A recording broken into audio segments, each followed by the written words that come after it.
Hello, Booktube. I hope you're all okay.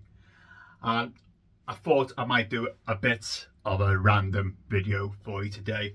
I'm bored, so I'm just farting about, trying to decide what books on my shelf to get rid of. I've still got more books to put in my room here, and it's just deciding what to pull off. I mean, I've already picked two straight away because even after my last book haul, I left books that didn't really interest me still on my shelf for some mad reason, but hey ho. But also picked a book up from the library. This is Maya Jasanoff, Liberty's Exiles. So, the loss of America and the remaking of the British Empire. So, I believe this book is about when the Americans kicked us out of America. So, when we left New York, the remaining loyalists had to scatter about the rest of the planet, and it's basically a story about them, I think. So I think this was I can't remember. I think it was shortlisted for the Bailey Gifford Prize for non-fiction, which I like. The Bailey Gifford Prize for non-fiction does have some excellent non-fiction books on there, and apparently this is a really good one too. So I'll give it a read and I'll report back to you and tell you if it was any good or not. So as I said, I'm still lining up my books going, do you know what, I can get rid of you, I can get rid of you. But the two books I automatically kind of took off my shelf was the first one. This is Bruce Dickinson, an autobiography. Now, if you don't know who Bruce Dickinson is, he is the lead singer of Iron Maiden. Yes, I am a metalhead. I love me some Iron Maiden, some Metallica. That's up my street. Pink Floyd, you name it. Rock, metal, that's my jam. This book, however, is a bit of a miss. You won't read anything in this book that you can't just Wikipedia. It's a very dull kind of book. He doesn't go to anything personal. And yeah, it's a naff autobiography. I was really disappointed by this. And what really did my head in as well is he did a book signing in Liverpool Waterstones. Waterstones is a book chain in the UK, if you don't know. And he was a bit of a tit, to be honest with you. He never looked at you, never spoke a word at you. He just, I think he signed this book. Oh, there you go.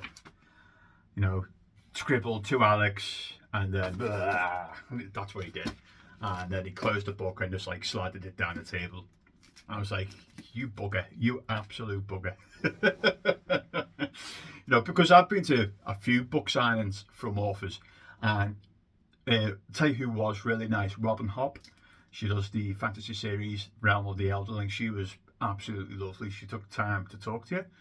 And Terry Pratchett as well, but obviously when he was alive, he was really a fun guy to talk to. You know, if you're going to do something like a book signing, you know, why not even look at the fans or the people who are buying your book? Because he literally just stood there at the desk with his pen, signed, chucked the book. That's what he did. You know, oh, so disappointing. And then I read his book and it's completely naff. It's a naff book, unfortunately for you Iron Maiden fans out there. And the next one that came straight to mind is, I think this got put forward by Oprah. I'm not sure, but this is the Romanoffs. I mean, it's a nice looking book, like, isn't it? Who's it by? Simon Sebag Monteforth. I believe that's how you say his name. Now, this is basically about the Romanoffs, you know, the Russian Tsars. So it starts at the tail end of the 17th century, so about 1670 or wherever it was, all the way to Tsar Nicholas II, you know, when the Bolsheviks lined them up and shot them all. But my big problem is it's like a whistle-stop tour of all the Romanovs and people who were important in the Romanov circle. Rasputin being one of them, for example, throughout, you know, 300 years. And I mean, it might be good if you just want to pick up a certain, you know, pardon me, a certain chunk of history for the Romanovs. But if you want to attack this in one sitting, you are gonna get names upon names upon names upon names. Be like, oh, I can't remember. I just can't remember. There's too many names. Too many names. 350 years worth of names. You can't do it. You can't do it, Captain. Crazy, crazy, crazy, crazy.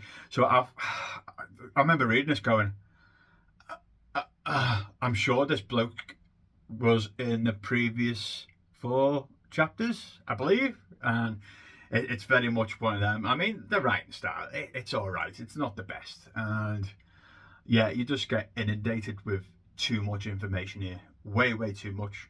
But if anybody's actually read this and enjoy it, please leave a comment and tell me how I'm wrong. I mean, as I said, it's a very, very pretty book, but meh. So I'm just going to pull just books I don't really like, you know, from... Do you know what? I have got books on my shelf that I really don't like, but the problem is they're part of a series. You're like, and it's a series I really like. Oh, you know, I've got Wheel of Time up there, famous fantasy series, and I don't like books 7, 8, 9, or 10. I think are really bad books, but you can't throw them away, can you? Because my set won't be complete. And I've got probably other examples all over the place, to be honest with you. I mean, I've got The Dark Tower by Stephen King down here. I personally hate the last book. Oh, it left me so cold when I finished. I'm not going to spoil the ending for those of you who have not read The Gunslinger. But, oh, I did not like the last book of that series at all. And then I might make a separate video about this because it's due a reread. And there's so many negative opinions of it. Now, it's two trilogies and a quadrilogy, this series. And the last quadrilogy is awful, but I've still got the books. And this is Stephen R. Donaldson's. This is the Thomas Covenant. Is that how you say his name? Is it Covenant series? This, you know, for those fantasy readers who have seen this video, like, oh, you know, you've heard probably bad things about that series, and yes, it is bad, and I've got all of them, you know. I mean, that's the first trilogy. The first trilogy is probably the best. The first book is a bit of a rip-off of The Lord of the Rings, but the main character he does something really wrong, and he doesn't, at the start of the book, and he doesn't really feel that much remorse, it feels like, when you're reading through this. But the second and third book in this trilogy I actually enjoyed. I thought it was really good, but I'd like to reread it and see what I think about it. And then that's the second trilogy now. I was like, oh, that's not so good either. So that's what I'm going to do, because I'm bored. I'm going to have a look around and see what I can get rid of, because I've got like another 150 books I want to put in here. I'm like, oh, I don't know what to do. Because I'm down to the bare bones. Like, I really like that book. I don't really want to get rid of it. And I don't think I haven't showed you the top shelves yet, have I? But up here, there's all sorts of manga and graphic novels. And over here, we've got cloth-bound classics and a really expensive Lord of the Rings set. I've got the History of Middle Earth and the really expensive boxes. I know it's stupid, but I bought them. And the rest of it, yeah. So I need to pass around and see what I can get rid of. I mean, I did tell you this is going to be a random rambling video. When I was saying about the manga, I used to have a lot more manga. I've only got 2 series right now. I've still got the 7 Deadly Sins for you manga emphatic people, and I've still got Full Metal Alchemist, which I love. That's my favourite one. But I've got rid of so many, because the worst thing about manga is it never ends. What are you doing? End the series. What are you doing? Oh, it's going on forever. I mean, the 7 Deadly Sins, that's 41 novels up there, and the Full Metal Alchemist is 27. So I had JoJo's Bizarre Adventure. That's it, isn't it? Yeah. And I had them in the hardback editions. but there's so many of them. There is absolutely so many of them. And I also got rid of Death Note.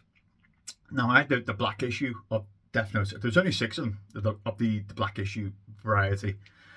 But for those of you who have read Death Note,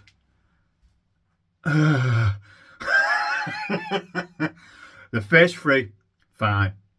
That's where they should have ended the story, after the first 3. The next 3, I couldn't believe they kept going. You know, it was like an animal that wouldn't die. You're like, oh, come on, just please go away.